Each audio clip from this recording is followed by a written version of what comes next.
Hi అండి, అందరికీ నమస్తే. అందరూ బాగుండాలని కోరుకుంటూ నూతన సంవత్సర శుభాకాంక్షలతో ఈరోజు ఒక కొత్త వీడియో తీసుకుని వస్తున్నానండి. ఇడ్లీలు అందరికీ తెలిసినదే, ఎవరికి ఇష్టం లేకుండా కూడా ఉండదు. ఇడ్లీ అందరికీ ఇష్టం. మంచి చట్నీతో, మంచి సాంబార్తో ఇడ్లీ తినడం అది మంచి టిఫిన్ అవుతుంది. అలా ఇప్పుడు కార్బోహైడ్రేట్స్ ఎక్కువ తినకూడదు అంటున్నారు కాబట్టి ఇడ్లీ రవ్వతో కాకుండా మిల్లెట్స్తో ఇడ్లీ తయారు చేసి తింటే అది హెల్దీ వేలో తిన్నట్టు అవుతుంది. నేను ఈరోజు రాగి ఇడ్లీ తయారు చేయడం చూపిస్తున్నాను. దీనికి ముందుగా 7-8 గంటలు కొంచెం నానబెట్టుకోవాల్సి వస్తుందండి. తర్వాత పిండి రుబ్బుకున్నాక దాన్ని ఫర్మెంట్ చేయాలి.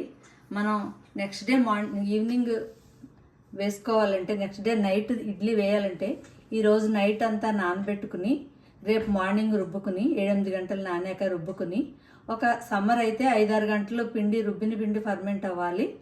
వింటర్ అయితే 8-12 గంటలు ఫర్మెంట్ అయితే ఆ ఇడ్లీ చాలా టేస్టీగా ఉంటుంది, చాలా హెల్తీగా కూడా ఉంటుంది. ఇప్పుడు ముందుగా ఇవి ఏమేమి నానబెట్టుకోవాలో చూపిస్తాను. ఇప్పుడు మెయిన్ చేసేది రాగి ఇడ్లీ అండి. ఈరోజు హీరో రాగి అన్నమాట. ఈ రాగి 1 కప్ తీసుకోవాలి. అలాగే ఇడ్లీ బియ్యం అని దొరుకుతాయండి, చాలామంది వాడుతూ ఉంటారు. అవి లేకపోయినా కూడా బ్రౌన్ రైస్ 1 కప్పు, 1 కప్పు రాగులు, 1 కప్పు బ్రౌన్ రైస్ తీసుకోవాలి. ఇవి కడిగి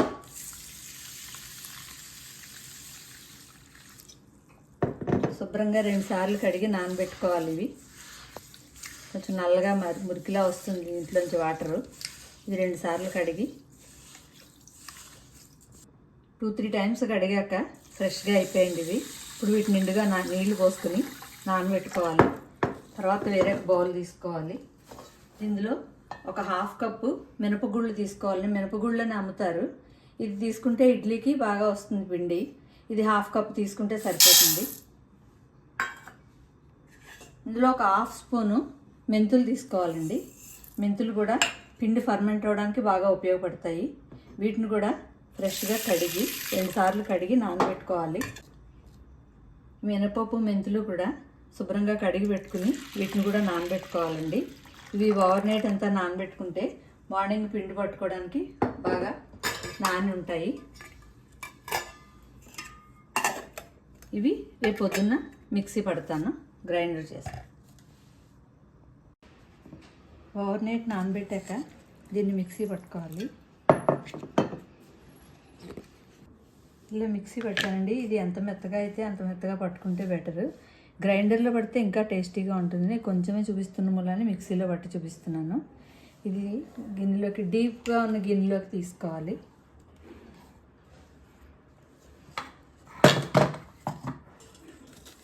తర్వాత రాగులు, బియ్యం ఇవి కూడా మిక్సీ పట్టుకోవాలి. ఇది కొంచెం బరకగా పట్టుకుంటే బాగుంటుందండి ఇడ్లీ. మెత్తగా పట్టుకుంటే ఇడ్లీకి, దోసకి కూడా ఇదే బ్యాటర్ యూజ్ చేసుకోవచ్చు.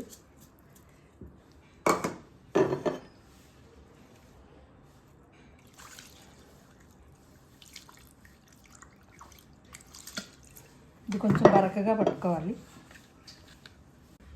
మినపప్పు, మెంతులు బాగా మెత్తగా పట్టుకోవాలండి.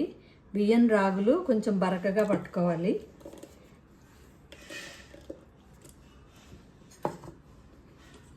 ఇవి 2 బాగా కలిపేసుకోవాలి. ఇలా డీప్గా ఉన్న గిన్నెలో వేసుకోండి. ఇది గ్రైండ్ చేసుకునే ముందు ఒక 1/2 గంట ముందు ఒక 1/2 కప్పు అటుకులు నానబెట్టుకోవాలండి. అటుకులు ఇలా కూడా పేస్ట్ చేసి ఈ పిండిలో కలిపేయాలండి. ఇది మినపప్పు పట్టేటప్పుడే వేసేసుకుంటే బాగా మిక్స్ అయిపోతుంది. తర్వాత ఇవన్నీ కలిపేసి 8-12 అవర్స్ ఇది ఫర్మెంట్ చేయాలండి.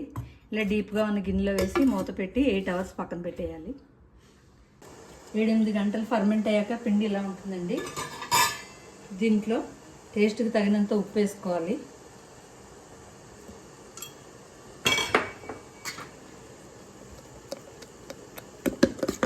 సాల్ట్ బాగా కలుపుకొని ఇడ్లీ ప్లేట్ తీసుకుని నెయ్యి కానీ ఆయిల్ కానీ అప్లై చేసుకోవాలండి. నీట్గా వస్తాయి ఇడ్లీ.